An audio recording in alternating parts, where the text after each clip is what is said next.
बर' सुंद' सावथुननि हिर' सासेबाव फिन क'क्राझार बिजिरसालियाव पुलिसजों लांजादों आरो लांनानै बिजिरसालिनिफ्राय दा पुलिसनि आवथायाव दंफिनो। बेसोर खौरांखौ पुल होनो थांगासिनो दङ।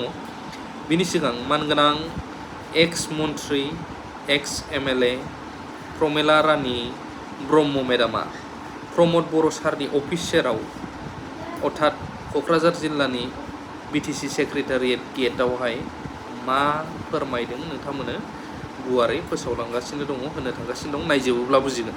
बिनि उनाव मेन खौराङाव फैगोन।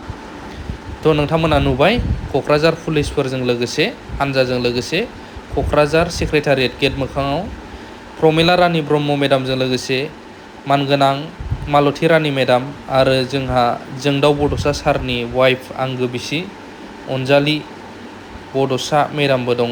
बिथांमोना बहाय माखासे गावसिनि दाबि नोंथांमोना खोनागासिनोखा खौरां क'क्राझार जिल्लायाव जे सिभिल हस्पिटालखौ लानानैहाय नारा नाथा बा गेंग्रें गुंग्रें जानायखौ नुनो मोन्दों बा सोरखारनिफ्राय माखासे दाबि जोंनि पाब्लिकफोरा जे खेथ्रआव नुबोबाय थाखादोंमोन।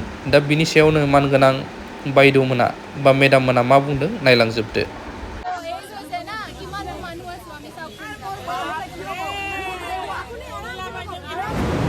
जोंहा दिनै जोंनि मानगोनां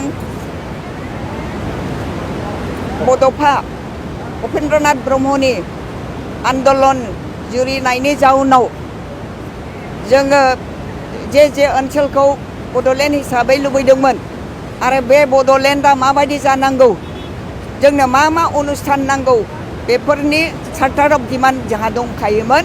आरो बे हिसाबैनो बिथाङा थैनानै थांखांनायनि उनाव प्रेमसिं ब्रह्म आरो हाग्रामा महिलारि बिथांमोना आन्दलन खालामनायनि जाउनाव जोंहा 2003 सनाव 10 फेब्रुवारियाव जोङो माने बिटिसिखौ मोननो हादों, बड'लेण्ड टेरिटरियेल काउन्सिलखौ जों मोननो हादों। आरो बेनि उनावनो हाग्रामा महिलारिया एकर्ड खालामखांनायनि उनावनो मानगोनां जोंनि आसामनि मुख्यमन्त्रि गिबि मन्त्रि मानगोनां तरुन गगৈ बिथाङा फैनानै नैबे माबायावनो बे केम्पासावनो अखा हानायखाय बेवहायनो माने फाउन्डेसनखौ खालामदोंमोन। फाउन्डेसना मानगोनां तरुन गगৈ सारा फाउन्डेसन खालामखांनायनि उनाव माने बाजेटखौ जोंना फाइनान्स मिनिस्टारा हमालासिनो थाबाय। जों बुंबाय थाबाय मा लुनायनि बेबस्थाखौ माबार खालामदो, हायाथ' जोंना रेडिखा, थेवब्लाबो लुवाखै। नाथाय बिनि उनाव बिजेपि एलायन्स सरकार फैनायनि उनाव जोंनि सिगांनि गिबि मन्त्रि मानगोनां सर्बानन्द सन'वाल बिथांनि आखाइजों आरोबाव बे सरकाराव माने फाउन्डेसनखौ खालामफिननाय जादों आरोखि। बिनि उनाव दाना न'खौ लुबाय, बिल्डिंखौ लुबाय, खिन्थु इनफ्रास्ट्राक्चारखौथ' सृष्टि खालामनांगौ। आसबाब माने मेसिन लाइ लथरफोरखौ बायनानै हरनांगौ आरो बेखौ सालायनो थाखाय डाक्टारि खालामनो थाखाय जोंनि गथ'फोरखौ यां जेनेरेसनखौ डाक्टार बानायनो थाखाय एक्सपार्टफोर नांगौ। बे एक्सपार्टफोरखौ एपइन्टमेन्ट हरालासिनो बे लोबोरबोर मोनसे अनुस्थान खालामनो थाखाय सिन्था खालामदों। जोंनि बे RNB सिभिल हस्पिटाल बेखौ लानानै थांनानै माने बिराद पेसेन्ट जादों, बिराद डाक्टारफ्रा मोजां मावदों होननानै देखायनानै काउन्सिलनि रिकगनिसनखौ लाखिनो सेस्था खालामदों, खिन्थु जाया।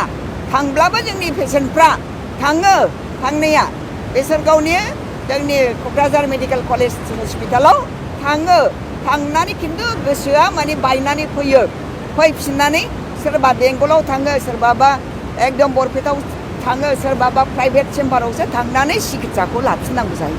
दिनै बेबायदि अबस्था, बिसिनि बे अबस्थाखौ नुनानैसो मेडिकेल काउन्सिला जोंनि बे मेडिकेल कलेजनि रिकगनिसनखौ रिकगनाइज खालामनो नागिरदों। दा नङा, बे भावनासो जे बेखौ लाङाबालायनो मेडिकेल कलेजा मा सोरखौ मा फोरोंनो नागिरदों? बानाय बाव प्रिन्सिपाल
थारैनो नोंथांमोना मेडामनि दाबिखौ नुबाय मेडामजों लोगोसे गोबांथार क'क्राझार सोहोराव थाग्रा गामिफ्राव थाग्रा आर.एन.बि. हस्पिटालनि खोलाहा थाग्रा गोबां गोरोंनिफ्राय लानानै गोबांथार सुबुंफ्रा महिलाफोर आरो हौवाफोर ओंखारदों दा गुबुन मोनसे खौराङा जाहैबाय बर' सुंद' सावथुन बा शर्ट मुभिनि हिर' जायखौ जों नुबोबाय थादोंमोन अनिल सुबार्णा दिलीप आरो दैदेन होननानै जों नुबोबाय थादोंमोन दिनैहाय मोनसे गोदान खौरां फैदों पर्टेलबो ओंखारबाय बियो दासिमाव दैदेन वारि बिथाङाबो दिनै क'क्राझार बिजिरसालियावहाय लांजाबाय दा गोबां केसावहाय खारखुमायो जों मिथियो उकिलफ्रा खारखुमानाय नाथाय पक्स'आ ओरैबायदि नों जेसे खारनानै थागोन नों हमजायोब्लाबो उनावथ' हमजाखागोन बे खारखुमानाय खिनिनि डाबलबो नोंथाङा फाइन बायदि डाबलबो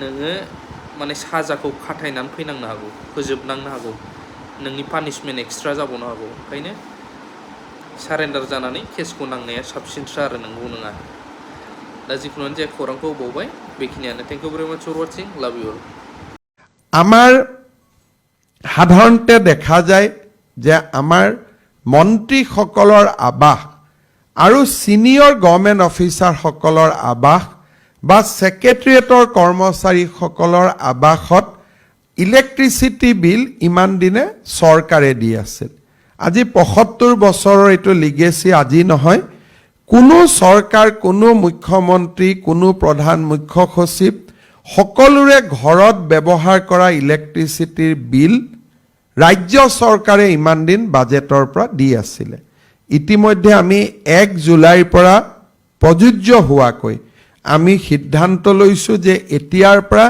মুখ্যমন্ত্ৰী হওক মন্ত্ৰীসকলে হওক সিনিয়ৰ অফিচাৰসকলে হওক আমি আমাৰ ইলেক্ট্ৰিচিটিৰ বিলখন আমি দিম যাতে আমি নিদিয়া কাৰণে ইলেক্ট্ৰিচিটি বোৰ্ডৰ যি ক্ষতি হয় সেই ক্ষতিৰ বিনিময়ত তেওঁলোকে যাতে বিদ্যুতৰ মাচুল বৃদ্ধি কৰিব নালাগে এতিয়াৰ পৰা আমি সেই দিশটো সিদ্ধান্ত লৈছো